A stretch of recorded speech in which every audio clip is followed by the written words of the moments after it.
उपमुख्यमंत्री अजित पवार आज बारामती तालुक्याच्या दौऱ्यावर आहेत। बारामतीकरांच्या वतीने आज उपमुख्यमंत्री अजित पवार यांचा जाहीर नागरिक सत्कार होणार आहे। आपण या ठिकाणी पाहू शकता या सत्काराची तयारी देखील बारामतीमध्ये अंतिम टप्प्यात आलेली आहे। बारामती येथील शारदा प्रांगणावर या सत्काराचे आयोजन करण्यात आलेले आहे। आपण या ठिकाणी पाहू शकता या ठिकाणी कमीत कमी 5000 लोक बसावेत असे देखील खुर्च्या या ठिकाणी टाकण्यात आलेले आहेत।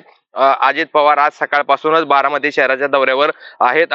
सकाळीच अजित पवार यांनी बारामती शहरातील विविध विकास कामांची पाहणी केली आहे। त्यानंतर अजित पवार विविध कार्यक्रमांना हजेरी लावणार आहेत आणि दुपारी 3 वाजता डॉक्टर बाबासाहेब आंबेडकर यांच्या पुतळ्याला अभिवादन करून त्यानंतर कसबा येथील छत्रपती शिवाजी महाराजांच्या पुतळ्याला अभिवादन करून अजित पवार यांची बारामती शहरातून भव्य मिरवणूक होणार आहे आणि त्यानंतर या शारदा प्रांगणावरती अजित पवार यांचा जाहीर नागरिक सत्कार होणार आहे। त्यामुळे या सत्कारात अजित पवार काय बोलणार याकडे सर्वांचे लक्ष लागले आहे। मंगेश कचरे, साम टीव्ही न्यूज, बारामती।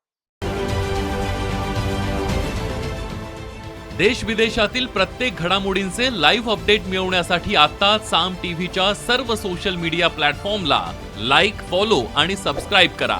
तसंच सर्व नोटिफिकेशनसाठी बेल आयकॉन प्रेस करायला विसरू नका।